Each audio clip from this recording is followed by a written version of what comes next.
하나님 말씀 전도서 2장 18절에서 26절의 말씀입니다. 전도서 2장 18절에서 26절의 말씀입니다. 우리 한 목소리로 같이 읽도록 하겠습니다. 전도서 2장 18절에서 26절의 말씀 시작. 내가 해 아래에서 내가 한 모든 수고를 미워하였노니 이는 내 뒤를 이을 이에게 남겨주게 됨이라. 그 사람이 지혜자일지 우매자일지야 누가 알랴마는 내가 해 아래에서 내 지혜를 다하여 수고한 모든 결과를 그가 다 관리하리니 이것도 헛되도다. 이러므로 내가 해 아래에서 한 모든 수고에 대하여 내가 내 마음에 실망하였도다. 어떤 사람은 그 지혜와 지식과 재주를 다하여 수고하였어도 그가 얻은 것을 수고하지 아니한 자에게 그의 몫으로 넘겨주리니 이것도 헛된 것이며 큰 악이로다. 사람이 해 아래에서 행하는 모든 수고와 마음에 애쓰는 것이 무슨 소득이 있으랴. 일평생에 근심하며 수고하는 것이 슬픔뿐이라. 그의 마음이 밤에도 쉬지 못하나니 이것도 헛되도다.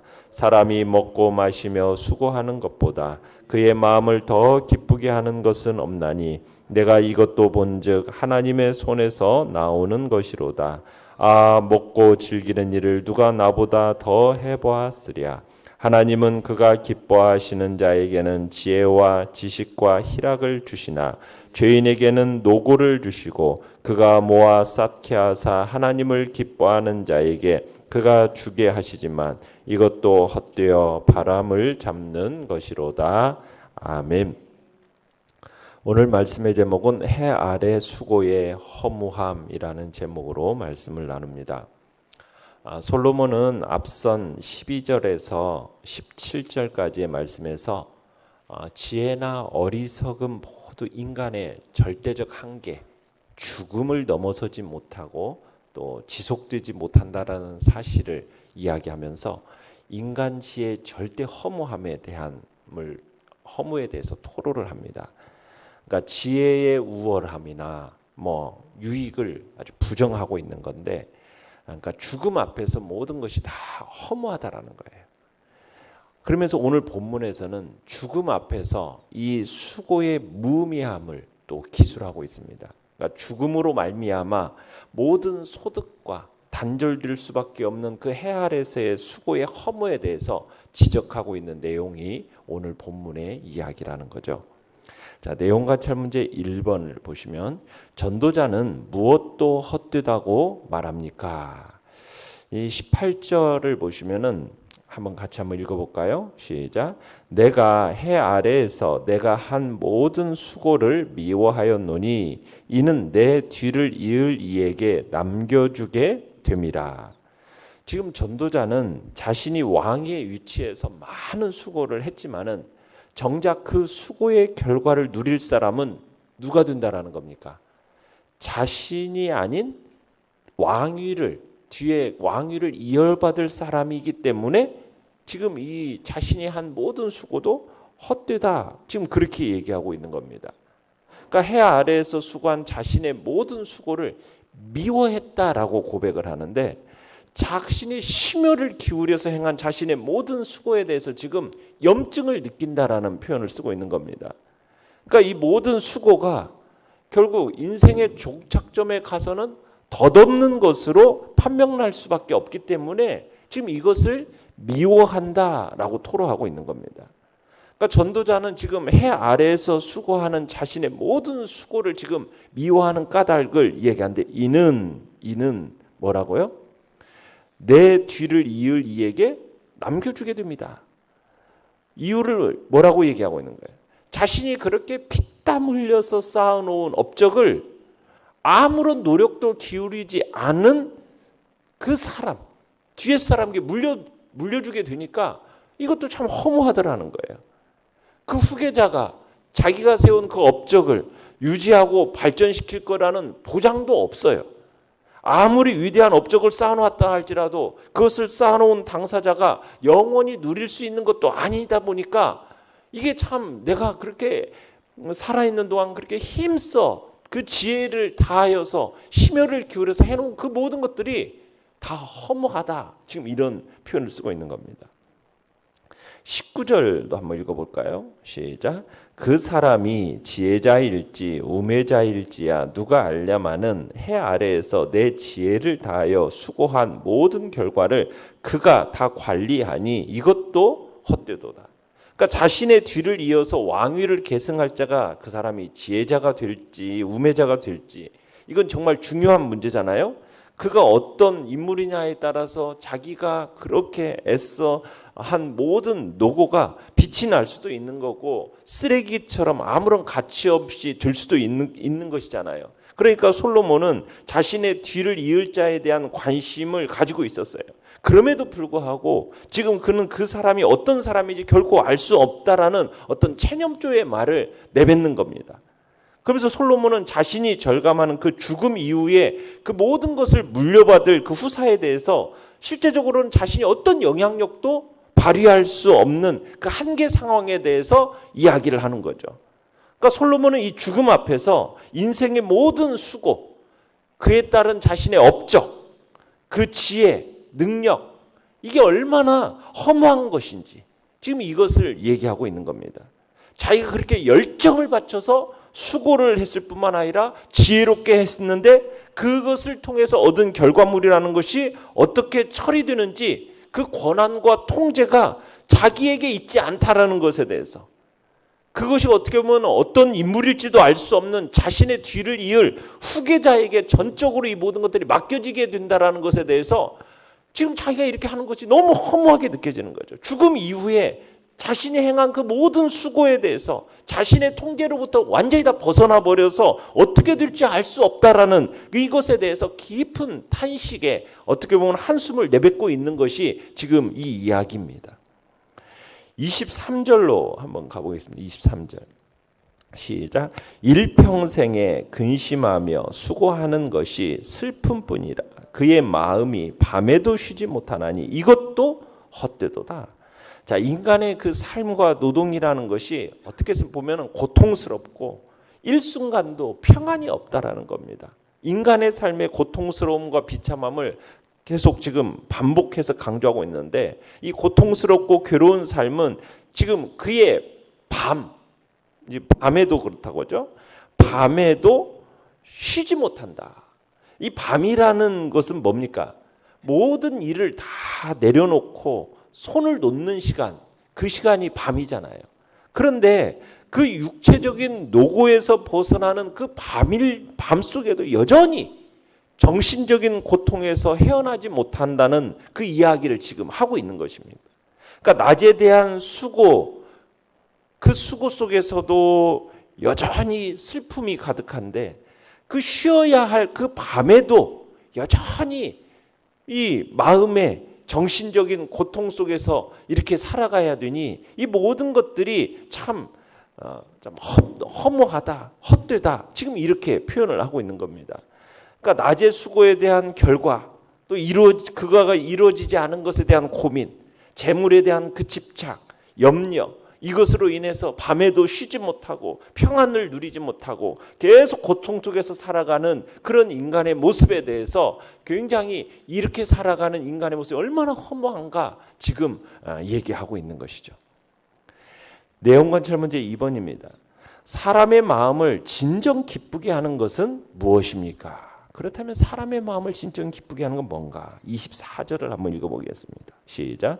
사람이 먹고 마시며 수고하는 것보다 그의 마음을 더 기쁘게 하는 것은 없나니 내가 이것도 본즉 하나님의 손에서 나오는 것이로다. 자, 이 말씀을 다른 번역 성경은 이렇게 얘기를 했어요. 사람에게는 먹는 것과 마시는 것, 자기가 하는 수고에서 스스로 보람을 느끼는 것, 스스로 보람을 느끼는 것, 이것보다 더 좋은 것은 없다. 이렇게 해석을 하고 있어요. 그러니까 솔로몬이 여기서 얘기하고자 하는 바는 뭐냐면 스스로 보람을 느낌을 사는 것, 이것이 진정 자신을 기쁘게 하는 거죠. 방금 전까지는 죽음 앞에서 모든 것이 헛되다. 지혜나 인생의 모든 수고가 헛되다라는 것을 그렇게 강변한 솔로몬이 이런 세상에서 겪게 될 허물을 극복할 수 있는 가능성에 대해서 지금 제시를 해주고 있는 거죠. 그 핵심의 주제는 뭐냐? 스스로 낙을 누리며 보람을 누리는 삶. 다시 말해서 자족하는 삶. 자족하는 삶을 사는 것이야말로 이것이 허무함을 극복할 수 있는 길이다. 그 가능성에 대한 이야기를 여기서 하고 있는 것입니다. 그러면서 물 한 잔을 마시든 밥 한 공기를 먹든 하루 종일 힘든 노역을 하든 그것을 감사하고 기쁘게 생각할 수 있어야 한다는 거예요. 그러면서 솔로몬은 그 이유를 이렇게 설명을 한 거죠. 내가 이것도 본즉 어디에서 나오는 것이더라? 하나님의 손에서 나오는 것이더라. 그러니까 하루 식사로 먹는 음식이 하잘 것 없는 것이라도 또 내가 하루 종일 너무 힘들게 일하였거든. 그것 역시 누구로부터? 하나님으로부터 온 은혜요 축복이라고 아는 거예요. 실제로 우리가 먹든 마시든 뭘 하든 궁극적으로 다 어디 안에서 주어지는 겁니까? 하나님의 은혜와 사랑 안에서 주어지는 거예요. 그러니까 많이 가졌다고 우리가 교만할 것도 아니고 또 못 가졌다고 슬퍼하거나 낙심할 것도 아니에요. 오직 우리는 감사하고 만족하며 살아갈 따름이에요. 가지지 못한 것 때문에 우리가 한탄하고 또 그것을 얻고자 조바심 내고 탄식하고 우리가 삶은 짧은 그 인생 속에서 그것을 얻었다고 막 우리가 그 인생의 허물을 극복할 수 있는 게 아니잖아요. 그러니까 만약 우리가 주님께서 주신 은혜를 감사하면서 바로 나 자신이 정말 하나님이 주신 그 놀라운 은혜의 수혜자라는 사실을 우리들이 알고 스스로 자족하면서 살아간다면 이것보다 더 큰 은혜는 없고 허물을 극복할 더 큰 능력이 없는 거죠. 그러니까 허무함을 극복할 수 있는 일이 뭐냐? 매 순간 이 모든 것들이 누구로부터 나왔다는 사실을 인정하고요. 하나님께로부터 내게 주어졌다는 사실을 인정하고 감사하며 자족하며 살아가는 그 삶이야말로 그것이 바로 이 땅에서 허무함을 극복할 수 있는 길임을 지금 얘기하고 있는 겁니다. 우리가 이 땅을 살아가면서 아둥바둥대면서 뭔가를 얻으려고 그러면서 근심하고 수고하고 밤에도 평안을 누리지 못하면서 그렇게 살아가는 삶이 허무하더라는 거예요. 오직 하나님이 내게 주신 것에 대해서 감사하고 그 은혜에 대해서 자족하면서 살아가는 그 삶, 그 속에서 참된 평안과 희락을 얻으며 살아가는 삶, 그것이 바로 우리가 이 땅의 허무함을 극복할 가능성을 우리에게 주시는 이야기다라고 솔로몬이 얘기하는 겁니다. 연구와 묵상 문제 3번입니다. 전도자는 왜 자신이 해 아래 행한 수고가 모두 헛되다고 말합니까? 지금 솔로몬은 인생의 가장 원초적인 문제인 죽음의 문제를 지금 조망하고 있어요. 지금 12절부터 계속해서 얘기하는 게 뭐냐면 죽음의 문제거든요. 그가 지혜의 중요성을 그렇게 부르짖었지만 결국에는 죽음의 문제 딱 이르니까 그 지혜라는 것도 허망하기 그지없다라는 것을 간파했기 때문에 그래서 해 아래 행하는 모든 수고 헛되다라고 얘기하고 있는 거예요.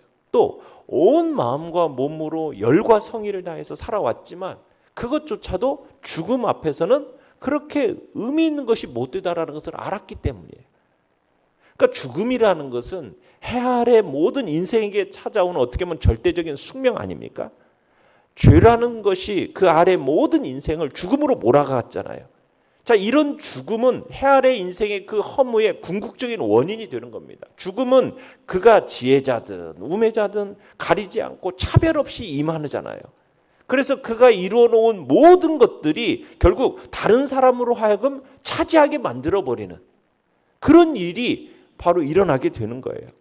그러니까 인생은 길어야 7, 80인데 그것도 화살같이 날아가잖아요.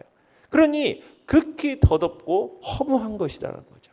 그러니까 이런 사실을 숙고하지 않은 채 그냥 생각도 안 하고 단지 그냥 해 아래에 있는 다른 사람들과 막 비교하면서 내가 저 사람보다는 조금 낫지 하는 어떤 우월감을 염두에 두면서 그렇게 거기에서 행복을 찾으려고 하고 만족을 얻으려고 하는 것은 너무나 부질없는 짓이라는 거예요. 허망할 때 그지 없는 거라는 거죠. 그러면서 죽음 앞에서 우리의 인생에 대해서 조망할 것을 우리에게 지금 솔로몬은 이야기하고 있는 거죠. 느낀 점은 4번입니다. 수고를 통해 세상의 성공을 누려본 전도자조차 자신의 모든 수고가 헛되다고 한 말에서 무엇을 느낍니까? 우리가 이 땅을 살아가면서 바른 인생관을 갖고 살아가야 우리의 모든 수고가 헛되지 않음을 우리가 느끼게 됩니다. 다윗이 시편 39편 6절에서 비슷한 말을 했어요. 36절에 이런 얘기예요. 진실로 각 사람은 그림자같이 다니고 헛된 일에 소란하며 재물을 쌓으나 누가 거둘는지 알지 못하나이다. 그러니까 사람이 다니는 게 뭐처럼 다닌다고요? 그림자같이 다닌대. 헛된 일에 막 소란하대요. 그렇게 재물을 쌓아놓는데 결국에는 그걸 누가 거둘는지도 알지 못한 채 그렇게 살아간다는 거예요.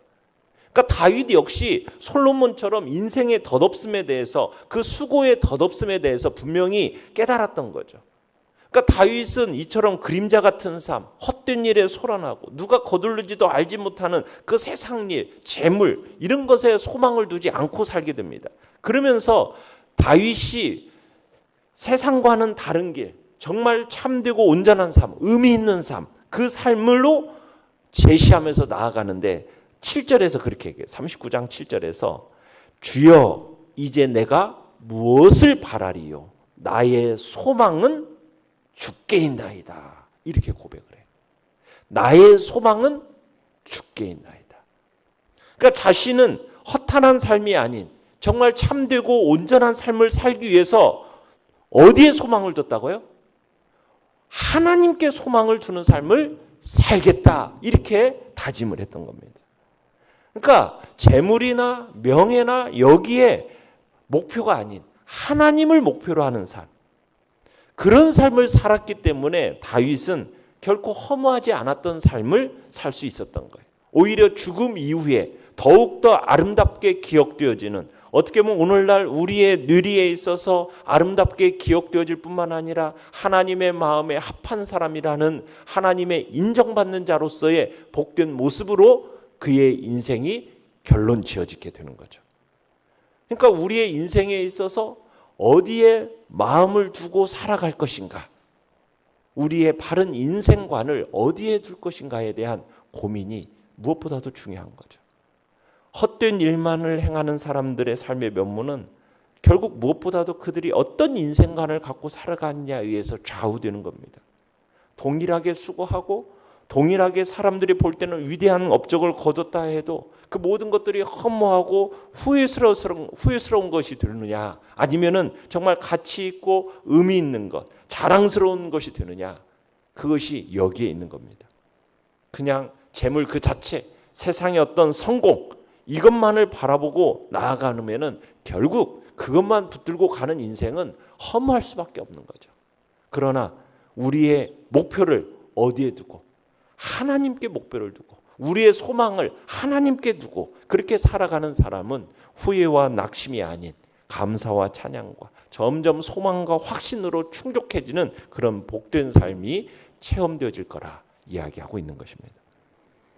결단과 적용 5번입니다. 오랫동안 많은 수고를 기울였지만 실패를 맛보며 허무함을 경험한 적은 없습니까? 수고의 결과가 우리에게 행복을 보장해 주지 않으며 하나님에 대한 믿음 안에서 참 행복이 있음을 묵상합시다. 아멘.